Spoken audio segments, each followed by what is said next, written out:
Hi, I'm Alex from Franz Ferdinand. I'm here with Bob Hardy, and you are listening to 89 FM, a Radio Rock. Fala galera, beleza? Eu sou o Wendel Correia e hoje eu vou conversar com o Alex Kapranos e o Bob Hardy da banda Franz Ferdinand, que vai lançar em março uma coletânea, né, dos Greatest Hits, o Hits to the Head, que tem duas músicas novas chamadas Billy Goodbye e Curious, que tem um videoclipe sensacional. Vou trocar ideias com ele sobre isso, sobre o Brasil também, sobre a mudança de integrantes no Franz Ferdinand e tudo isso com exclusividade para 89, a Rádio Rock.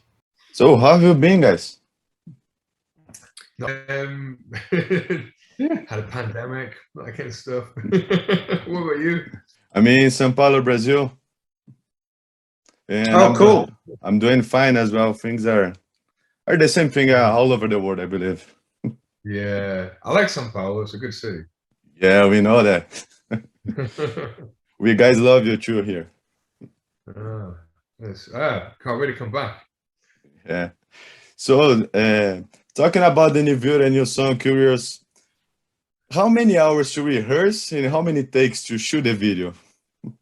I we just worked it out in the afternoon, we came down next day and quite a while. Yeah, we did a bit of rehearsals on our own, and then we met up in London for a couple of afternoons. Yeah, it was fun. It was really fun. And how was working with Andy Noels on the video?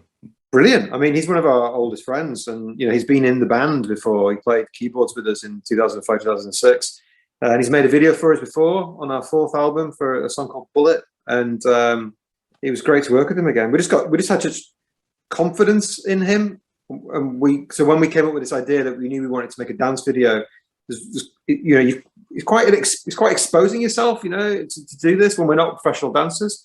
So we had to work with somebody that we felt trusted to be able to capture it and to work with us on it. And yeah, we made exactly the perfect decision. And how was writing and recording the new songs Curious and Billy Goodbye, and how much Audrey helps on developing and creating the songs?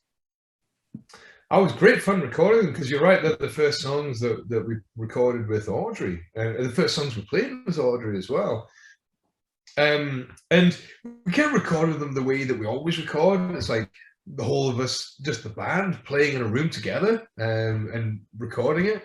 It felt really good, I remember being in the rehearsal room and playing Curious. I think was the first one. Was it Curious or Billy Goodbye? I think it was Curious. Yeah, I think it was, wasn't it? Yeah.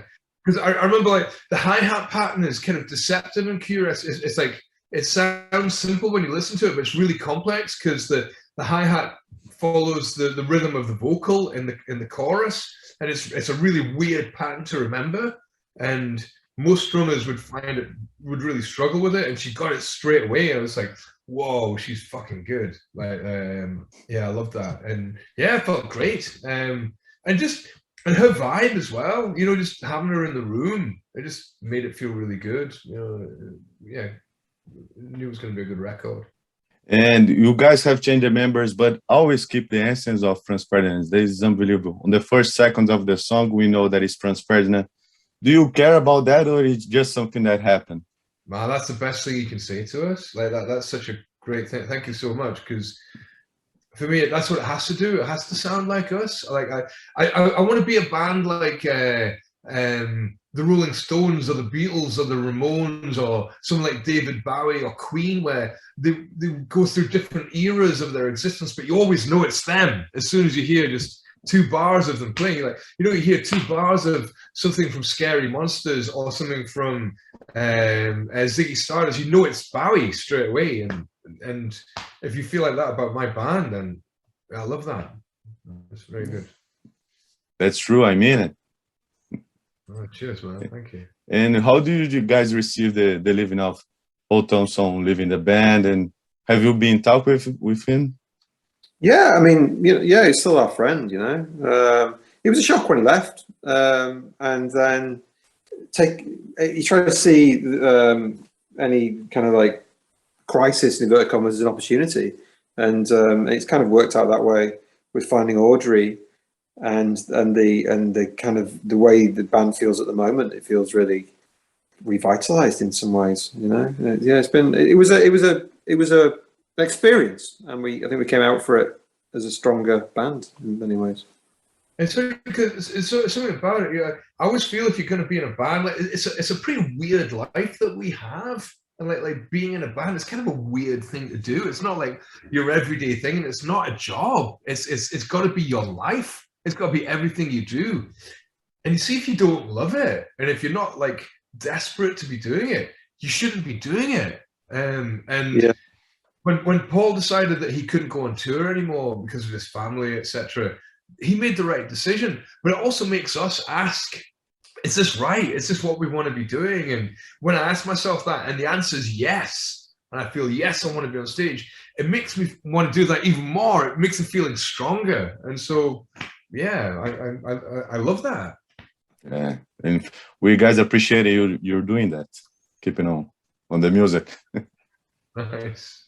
And Franz Ferdinand is 20 years on the road now. You guys are since the beginning. And Paul leaving, lockdown happened, everyone in home all over the world. Is that the reason you decide to release now Hits to the Head? No, we'd been talking about doing this record for a long time. You know, like I've been wanting to do one since I was a kid, you know, because my parents had lots of greatest hits. And as soon as I started writing songs, I thought, oh yeah, I should do a greatest hits at some point. But no, we had plans before we even knew about COVID to do this, didn't we? But yeah, we talked about it before that, hadn't we, Bob? Yeah,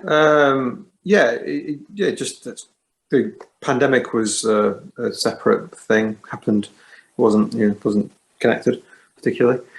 I think I quite like the idea of coming back with our first gigs being a greatest hit show, because the shows we're playing, I want them to feel like just like a huge party, like celebrating all of our songs, but then simultaneously it's going to be like a party celebrating getting back on stage after so long. And I think for a lot of people it might be like some of their first gigs as an audience member to come back to, and for it to be like a greatest hits show, I just think it's perfect. It's just like, let's draw a line, put COVID behind us, and when it's safe to do so, and just have a party.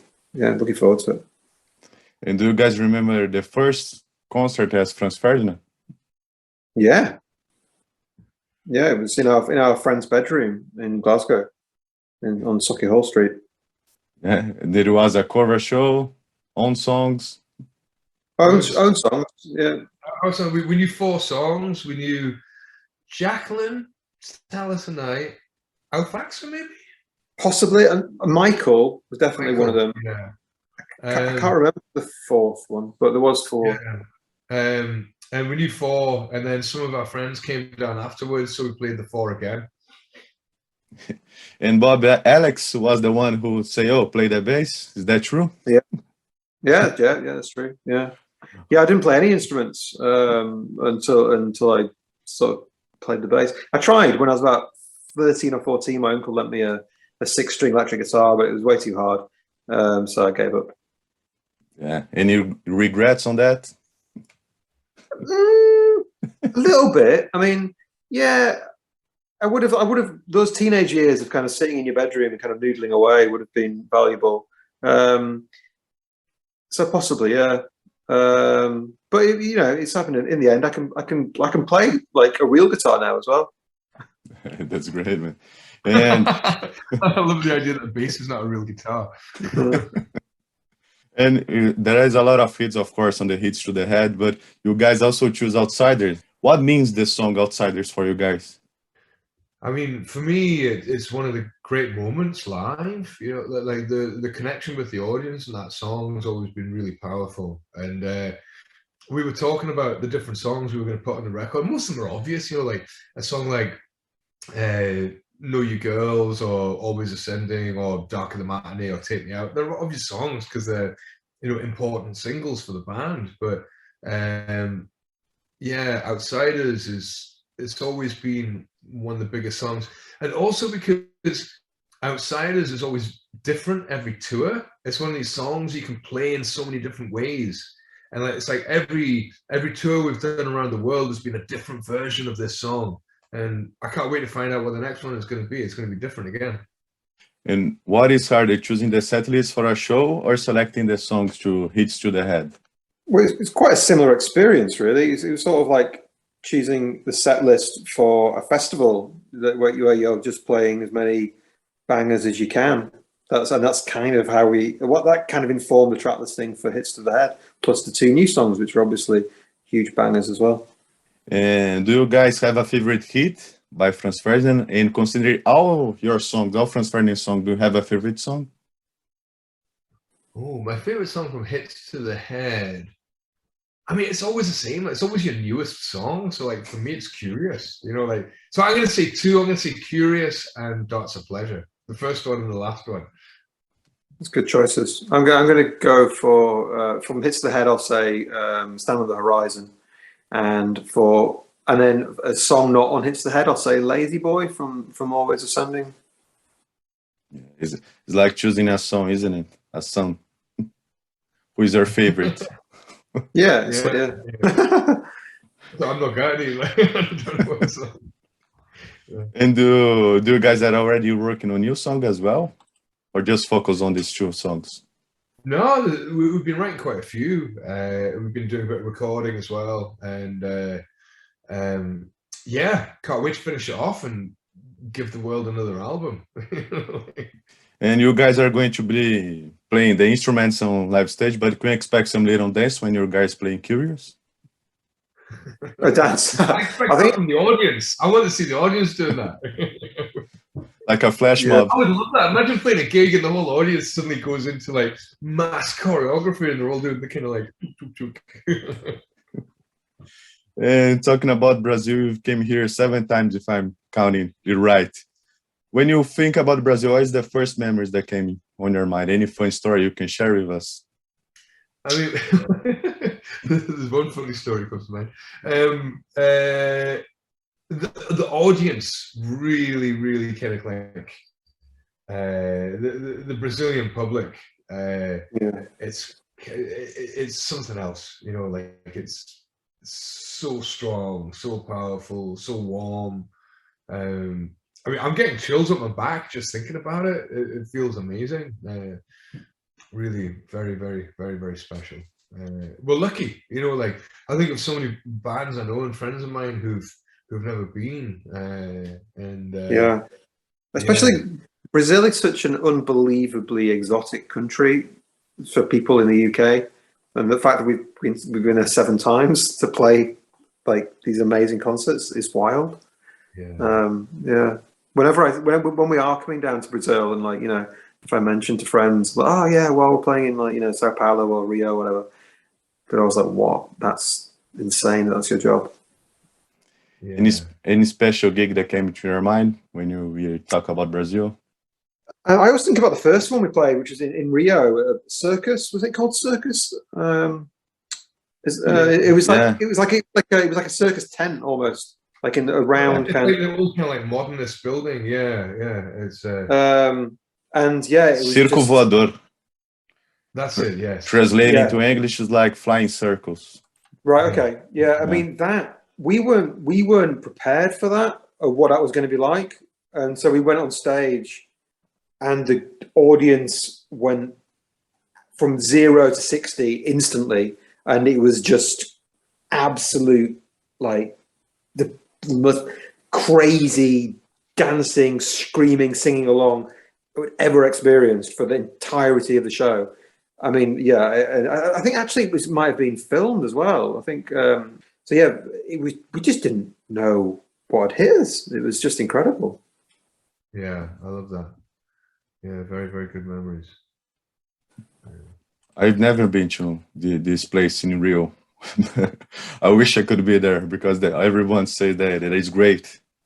It's cool. So, I also remember another gig we did maybe it was about 8 or 9 years ago, maybe even more now. Like we played. There was an open air gig in a park in São Paulo. Do you remember that one, Bob? I do. Yeah, it was a free gig. I think it was part of some kind of festival.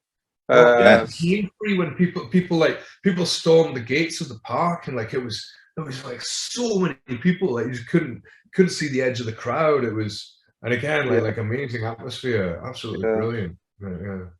Yeah, it's so exciting to go somewhere that's so far away, and then to experience that. Not only that energy from fans that like from this foreign country that are into your music, but I just love the idea that it's always going on the other side of the ocean, and then we get to go and visit it, and it's just it blows my mind. Like it's just and to go and to be a part of like a huge gig like that one we played outside in Sao Paulo, and just to get to be a guest at it in your country and like invited to like an amazing party. It's just insane.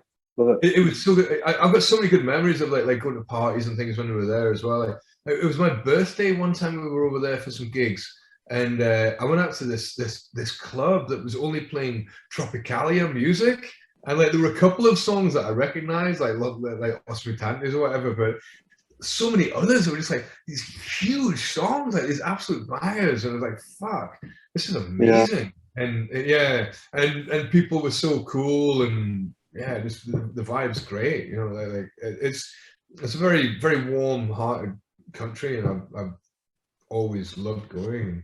Can't wait to go back. I remember the show on the park because I didn't make it. It was a free concert and limited tickets. And it was for a festival from a very known school teacher here in São Paulo. And of course, it was a Sunday. I remember it was a Sunday, sunny Sunday that day. Yeah, that's right. It was. Yeah. But I've heard the song outside. Oh, right. You were outside? No way. Wow. That's great. Yeah, it was brilliant. Is that a regular thing then? That concert, does it happen a lot? Do they? Yes, but now they're doing huger places because of that. Wow. Oh, really? Yeah. But then I make it to the last couple of times you were in São Paulo. I was there in Lollapalooza when you guys played. It was great gigs. Oh yeah, that was really good. Yeah. And if you could go back in time for the early days of Franz Ferdinand, and you can talk with your young versions of yourselves, any advice to them? I would say you don't need to drink all of the time. Yeah. So I'd say that you can have just as much fun sober on stage as you do if you've been drinking. Yeah. In fact, more fun in many ways because you actually remember it and kind of like can savor it more. Yeah. But also, I had a great time, and maybe I don't want to change that as well. I mean, I don't regret anything, but I'm also enjoying the place where I am now. As an older guy in a band, going and experiencing these things as well. Yeah. What do you see the change for the best and change for the world in the music industry since you guys beginning to now? Well, in the music industry, change for the best is the fact that it's all to do with streaming and the internet. Like change for the best that we can all get music instantly, how wonderful that is through streaming. Change for the worst, it sounds bad because streaming's pretty bad quality. And also the worst thing, well, musicians don't get paid anymore. So we're going to lose a whole generation of new young musicians because they're not going to be able to afford to pay their rent. So they're going to give up playing music and go and work in a fucking shop or something instead. So yeah, that's a bit of a tragedy. Yeah. Any thoughts about what's going on with Spotify that you want to share? Only if you guys want to share. I think Spotify is a great platform and a great way to discover music. But like all of the platforms, they need to pay the artists a fair rate. Otherwise, the artists are going to fuck it off. We're going to leave them. It's that simple. I totally understand it. Thanks so much, guys. I really appreciate it. Oh, no. Thank you. Nice to talk to you, Wendell. Yeah, cheers, Wendell. I hope we get to see you over there pretty soon. I hope we get in next time as well. Yeah, my God. We've met the last time you were in São Paulo. Oh, right, okay. Yeah, it was a meet and greet promotional contest for the radio station. I met you guys. All right, okay. Nice. But it was so fast, I'm sure that you won't remember me, and that's totally fine. Right, yeah. But I'm glad that I think I've made it four gigs of you guys, and that's okay. Oh, amazing. That's amazing. I'm good. That's brilliant. Well, I hope we do get back. I hope we do get back very soon. Yeah. Thank you so much, guys. Thank you very much. Thank you. Yeah, thanks, Wendell. Thanks so much, guys. 89, a Rádio Rock.